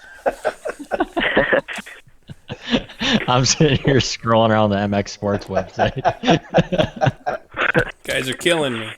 Hey, me and Jason are kind of like the 19 other 450 riders that race Saturday night. We just said screw it. It's over. No, I don't mean to be that way at all, Zach. I mean, I think it's awesome what you did this season, and looking forward to watching you outdoors. And like Scott said, hopefully you at least get to Millville. Unfortunately, the rest of the summer is looking pretty busy, but yeah, I hope we get to see you around, and yeah, just looking forward to it. I appreciate it. Yeah, I'll have to get back on the show once outdoor starts too. Oh, for sure. So It's yeah, I nice. appreciate It's you guys nice to having me hear on here. that. It's nice to hear that you don't believe in the Talkin Moto curse. I did The not. curse. Yeah, what curse? I Never never heard of mind. no curse.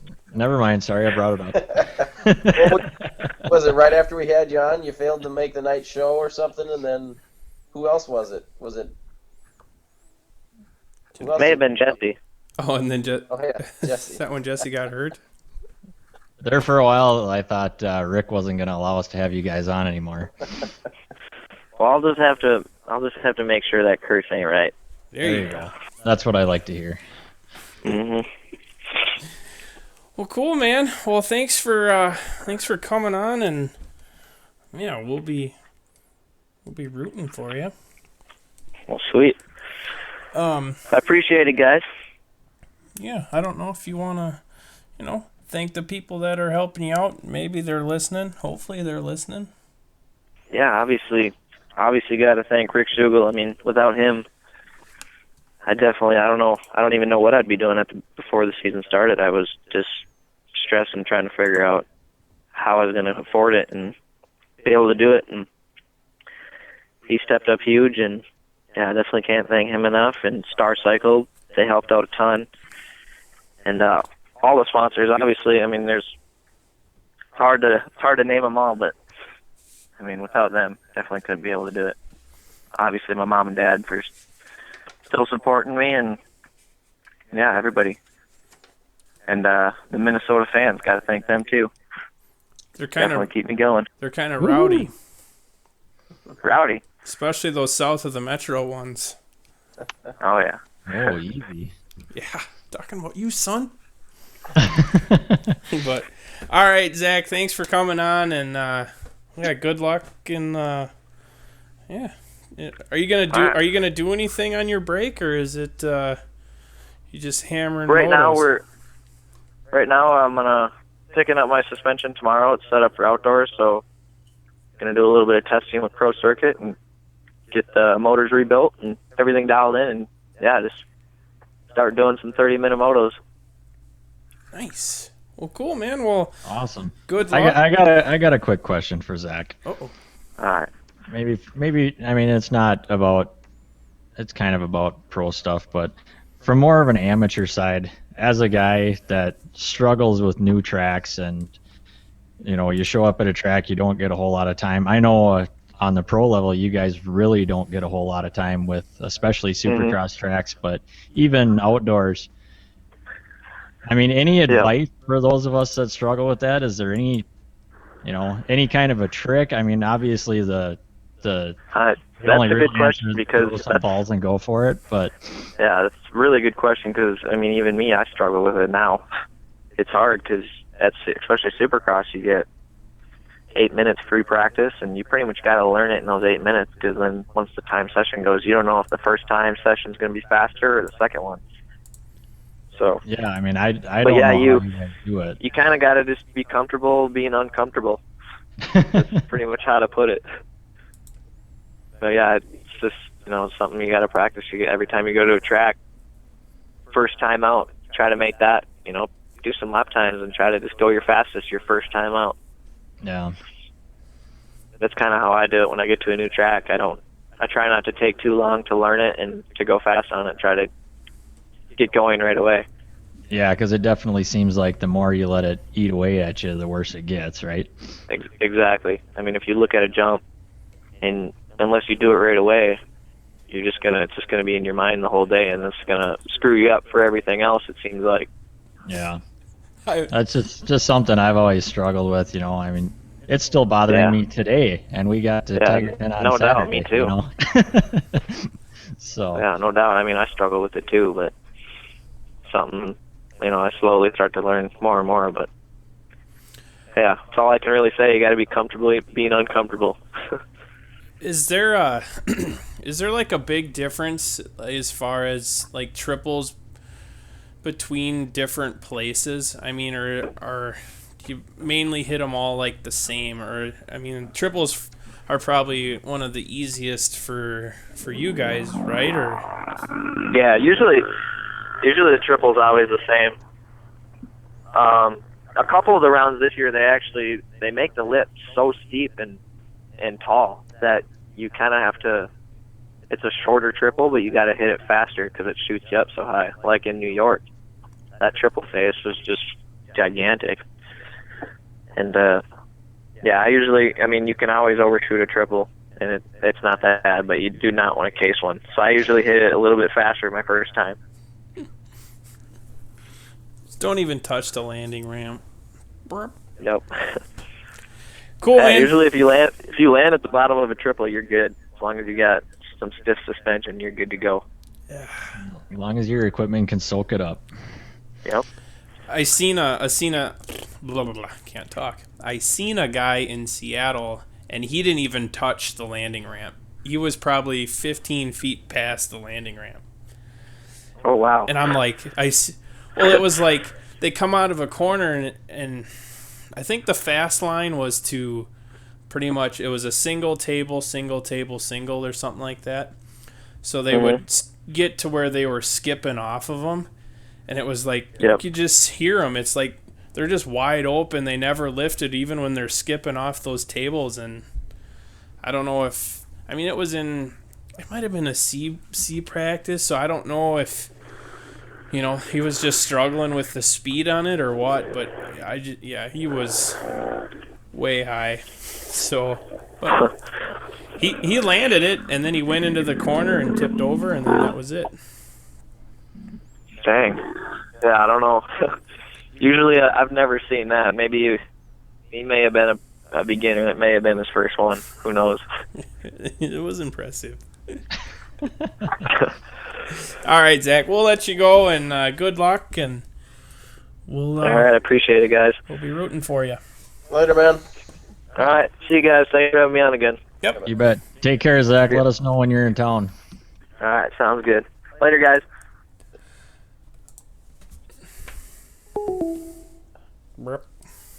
There he goes. Jason, do you want to pick a number? Between what and what? Well, you can't pick 2, 5, or 7. And it's 1 through 8. There's 2 of my go-to numbers that I can't pick. So I'm going to go 8.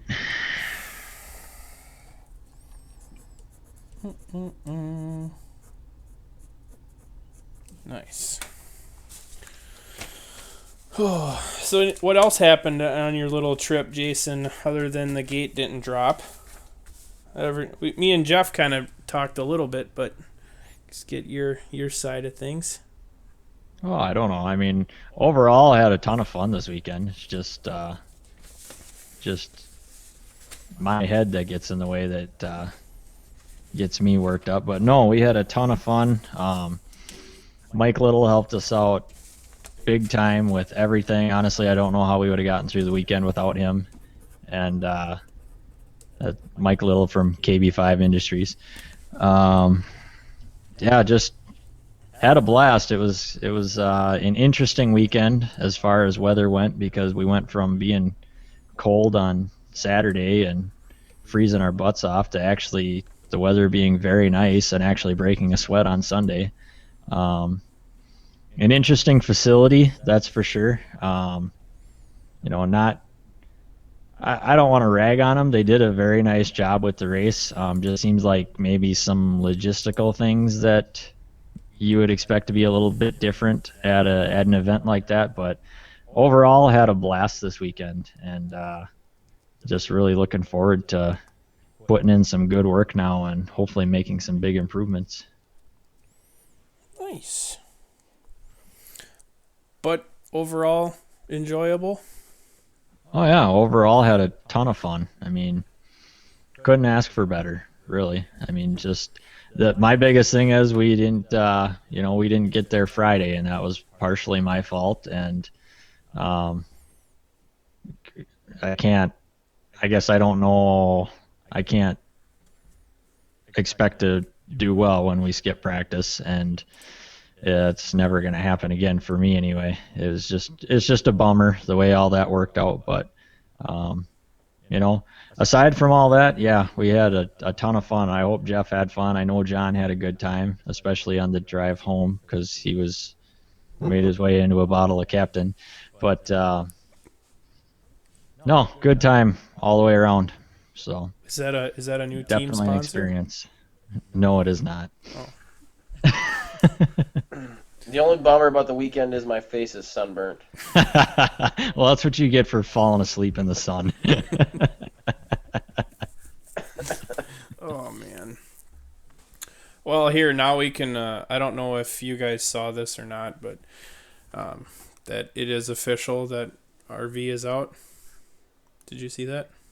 Yeah, that's why I brought it up. Okay. I didn't know if it was. It must have been posted recently. Yeah. I seen it on Facebook. So. Well, that was all news to me. I didn't. Yeah, it like just came out. I didn't have a chance to look at. I haven't even had a chance to watch the race from this weekend, actually, from where I fell asleep on Saturday night. So, I'm way behind on everything. So, Well, I'm learning just like everybody else on the Talkin Moto podcast. You saw the important stuff. That's about all. Well, this is all we got to do is Jason cue up the crickets, and then I'll tell you what happened. Are you ready? 1, 2, 3. I don't have the crickets anywhere near ready. That's okay. But oh shoot, yeah. I don't know. I thought it was all right. It's just I don't know. The 450s I think were kind of over pretty early. And then like the light or 250s, it's like I don't know. I just don't really like the titles being wrapped, or I think the title should be wrapped up before they get there, because it's like they're doing what they need to do to win the title, and that's it. You know, it's like what other race this year did Anderson just kind of cruise around in what 5th or 7th place or whatever it was, you know? So, but I guess you do what you got to do to win. But Well, I think even if the titles aren't wrapped up, I mean, outdoors is right around the corner. So I don't really see anybody going out there and trying to light the world on fire and ride over their head and do something stupid, you know? I think that is just as much to blame for it as, the title. Obviously, anybody competing for a title, if you're in the lead, you're going to do what you have to do to get by and not go out there and kill yourself. So, but I think the problem to me with this time of the year is everybody's looking forward to outdoors now. And, if you're not one of the top 2 or 3 guys, what else is there? You might as well get ready for outdoors. I don't know what the answer is for that, but I think that's an issue. You got another series starting in 2 or 3 weeks, and yeah, I get you. See where you're coming from. I'm on. Just looking at the Racer X poll. It says who was the best 250 rider this year? Davalos. Oh boy. He only has 125 votes, and one of them was me. Oh, I didn't even vote yet. I don't know why I picked him, but I'd say Cincerillo had to be the best. Especially coming off of... I don't know, I guess, can you call him the best if he went out with an injury? yeah, I think it'd be hard to pick either of those guys. Not that I'm not all about Davalos. I mean, I think he had a great season other than the fact that it ended early, but and same with Cincerillo, but I don't know. That's a crappy question, I think. I mean, Obviously, it's just a poll. It's not like it matters, but everybody's just going to pick whoever they like the best. I'm going with the Predator. Why? Because he acted like a child?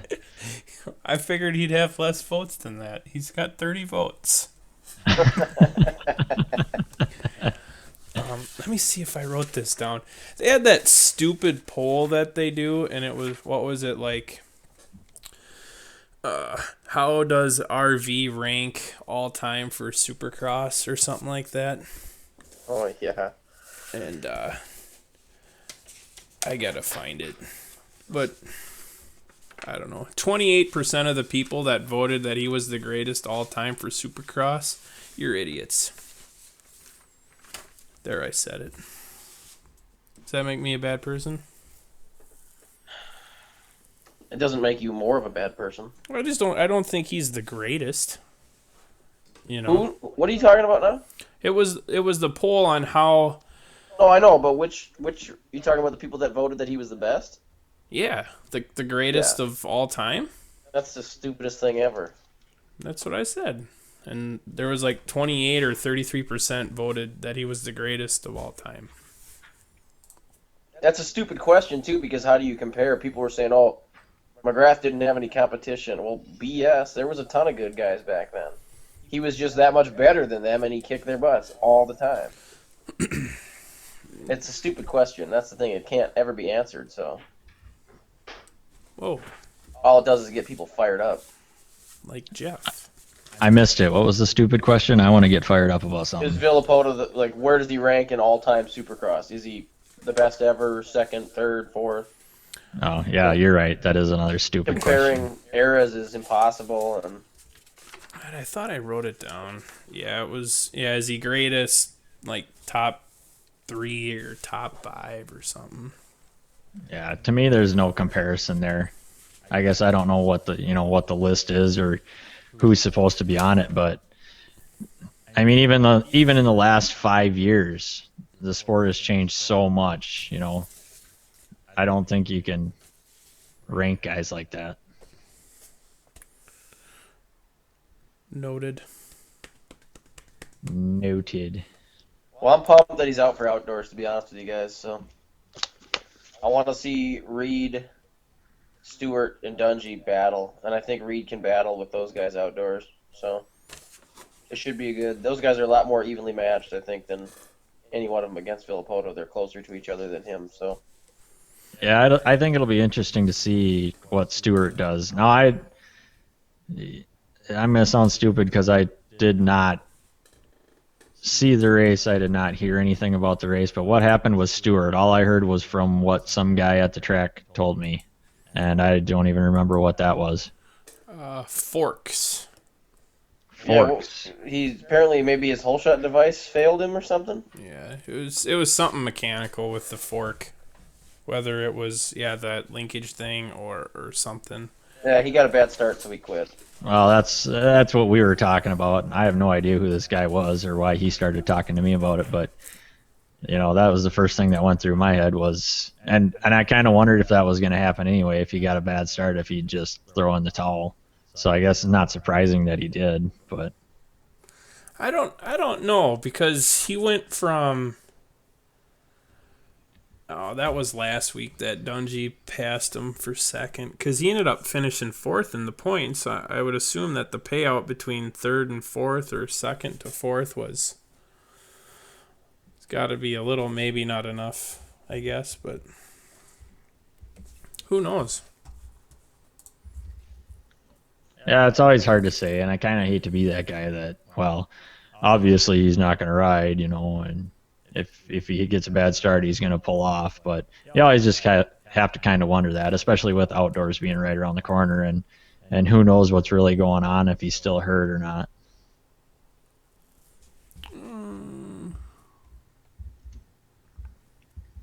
Should I just shut up? I'll just shut up. No. How's that sound? You keep going. No. Yep, you have to. I caused enough ruckus last week. Did you get some flack? I wouldn't say I really got any flack. I got some interesting feedback. We'll put it that way. negative feedback? Oh, negative and positive. Actually, I mean, everything I heard from some of the promoters I did end up chatting with about it, it was all good.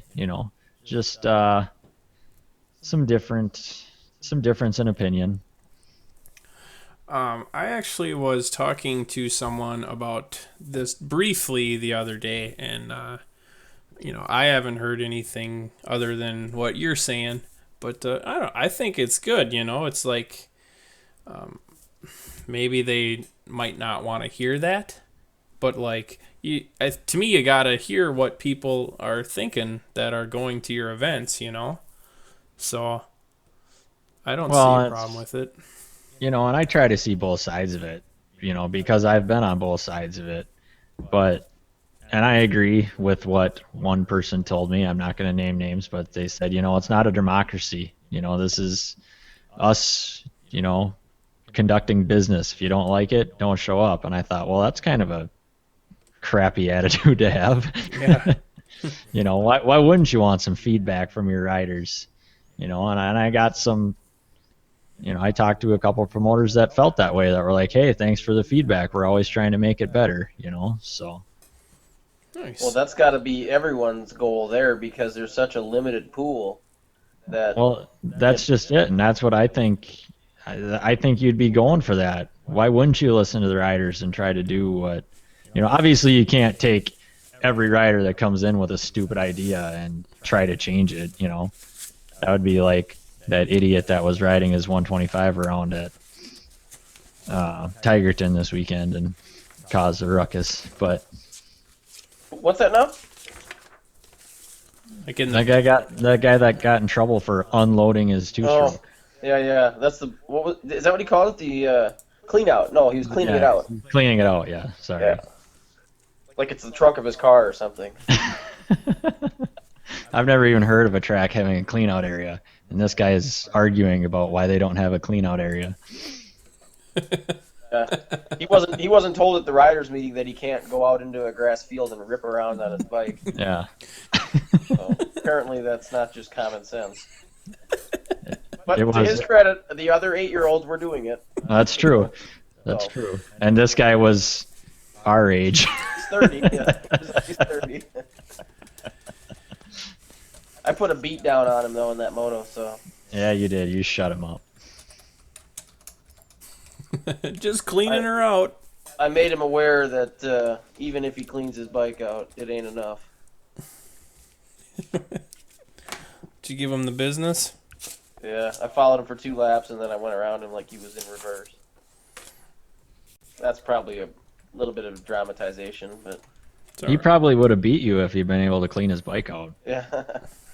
Well, he was probably all fired up and frustrated from the altercation, so. Yeah, he was definitely fired up, because when he came back, I was in the process of trying to decide which gate I wanted, and believe it or not, I actually picked the same exact gate that I did for the first moto that didn't drop. And I was kind of in his way, so I backed up, and I'm like, go ahead, man. He's like, oh, I don't effing care. This is so effing stupid. It's bullshit. Like, all right, get over it. Well, see, that was probably an advantage, man. His heart rate was way up there, and Oh, he was fired up. ready to go. He was still fired up from getting yelled at, or Yeah. Well, and the thing was too, it kind of drives me nuts, because it's like, just tell the guy, hey, you can't do that, right? Well, these guys didn't want to do that. They were like, No. you got to go talk to someone, Scotty or whatever, the guy running the joint. You got to go talk to him, It's like, just tell him not to do it. A warning would probably suffice in this case, Yeah, to me, it was pretty childish on their part, too. It was just, yeah, all you got to do is say, hey, you guys can't be doing that, Then if he does it again, yeah, it's a problem. But Yeah. I thought it was pretty poor the way those two guys handled that. Well, and that there was people doing it all day long, and then they just decided to crack down on this little kid and this guy, Yeah, and they took out all day long's worth of frustration on him. yeah. And in the meantime, while they're talking to this kid and this guy that was racing with us, there's another little kid out there. He's got a circle track made, and he's just going around in circles. Yeah, and did you see his dad or whatever was running out waving his arms like, no, Yep, like, don't do it. You're going to get DQ'd. Make that kid start backwards. Yeah. Now, like I was telling them, Jason, earlier that, we're pretty spoiled by our promoters and the programs that they run. I said out there it didn't really run super quickly. I mean, everything went fairly smoothly, I guess. There wasn't any real major delays. It was just super slow. And to me, it shouldn't have been that slow. Like, the track was short. The races were short. I just don't understand why it took so long. Maybe they had, way more drops than they normally do. But Well, I think part of the issue was I think there was a lot of track work going on that we didn't see. I mean, where we were parked, we're seeing about a tenth of the whole track, So we only saw what they did up where we were. So it's really hard to say. I mean, it seemed like they were doing a lot to try to take care of the track and to try to keep it safe.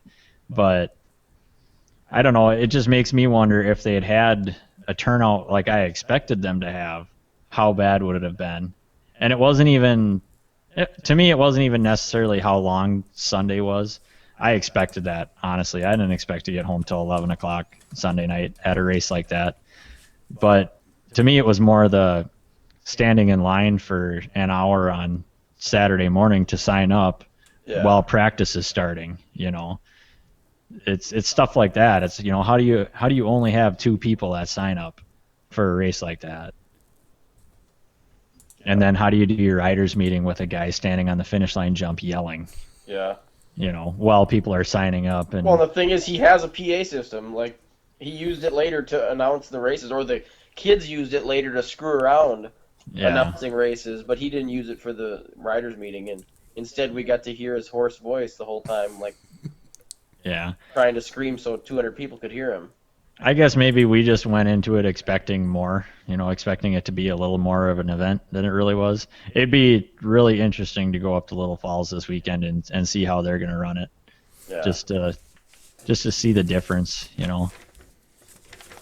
I have a pretty strong feeling that the Cadillacs will do a better job. Yeah. But as far as the track and the facility there, I mean, that place is awesome. We didn't camp there, but it would have been awesome to camp there. There isn't a whole lot of parking, it didn't seem like, but it Well, they had nice plumb bathrooms and showers, and like, they were nice. They weren't like beat up and terrible and trash. They were kept really clean and nice. And yeah, there was some interesting writing on the walls in the stall, but I mean, you have to expect that. But But no, I think it would have been a lot of fun to stay there had the weather been nicer and the circumstances been a little different. Did you leave a Talkin Moto podcast sticker in the wall? I did not. Honestly, I didn't have anything with me. Dang it. That's okay. But to your credit, Scott, we got a lot of looks, man. Nice. Those bikes were standing out, and when we'd ride up to the line, together, and there was a lot of looking going on. It's because you guys are racing the same class too, right? Yep. Nice. It was pretty cool. All 3 of us going to that race. We all had fresh graphics, and other than the fact that we rolled in with the Vanimal, we were looking pretty good.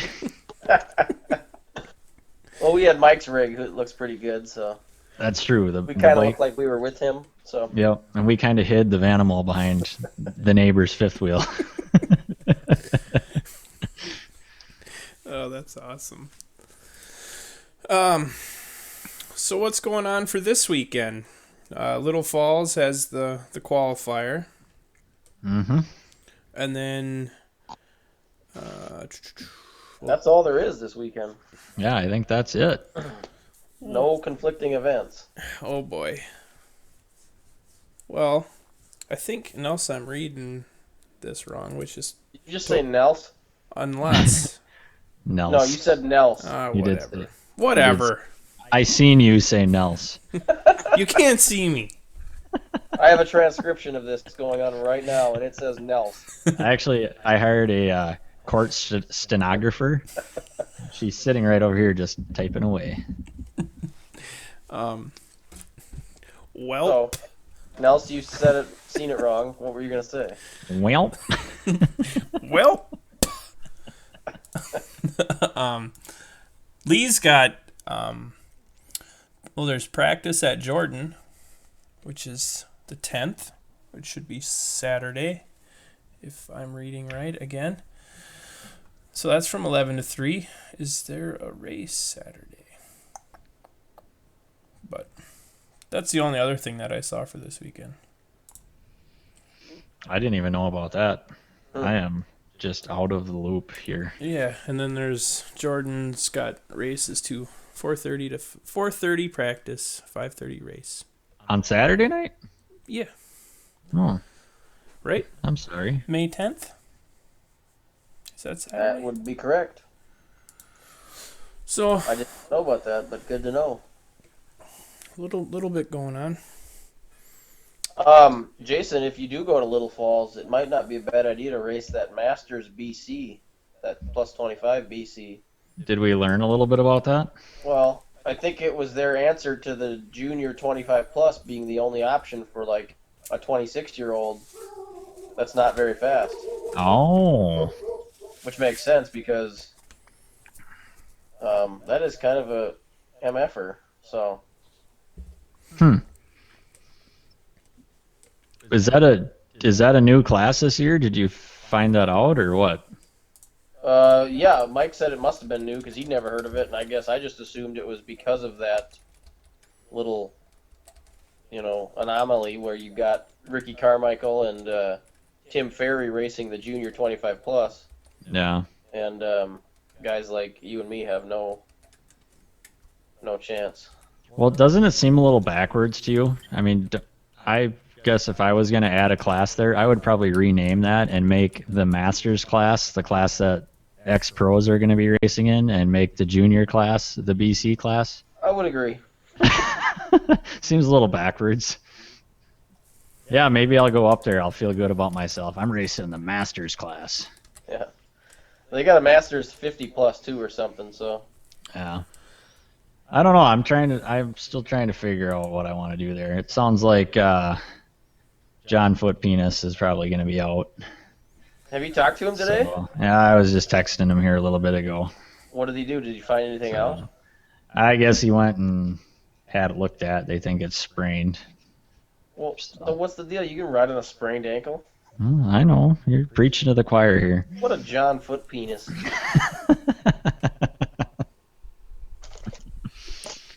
Whatever. He's got to know. Put some duct tape on. Well, like I said, man, sharpen them pegs, get some new boots, and you'll be good to go. I agree. I'm trying to see if I could find anything. I know, Joel, I can't believe it's been 2 hours either. I'm shot.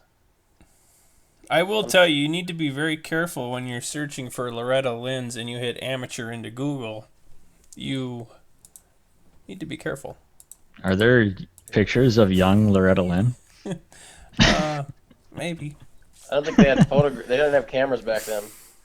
Oh, there's sketches. Paintings. Cave sketchings. Shoot, I know we kind of haven't really talked about it, but what do you guys think about Little Martin with the win? I was sleeping when that happened, so it all felt like a dream to me. That's right. Oh, shoot, and then did I just spoil it for Jason?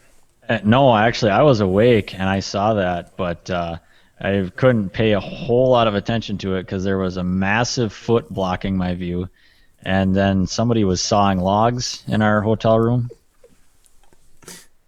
Might have been me. It might have been. But no, I thought that was pretty awesome to see that, and to see the brothers together, and to see how they acted, and that it was pretty classy. That was pretty cool. Yeah.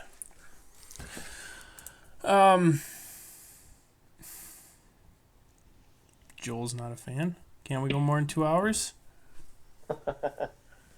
But His problem is I'm on hour 1. yeah, sure, let's keep this going. Actually, no, I really should probably get going too. Lee's gonna be mad at me. Leave 'em wanting more. Leave 'em wanting more. But there was a few guys that I know that were in the chat room. Dave and Chris, they won some of the stuff from MB1. So I'll get everything posted or I'll email everyone that won. So we got 5 of them to give away. So I'll get that stuff emailed over and sent out to them. And that's it. Awesome.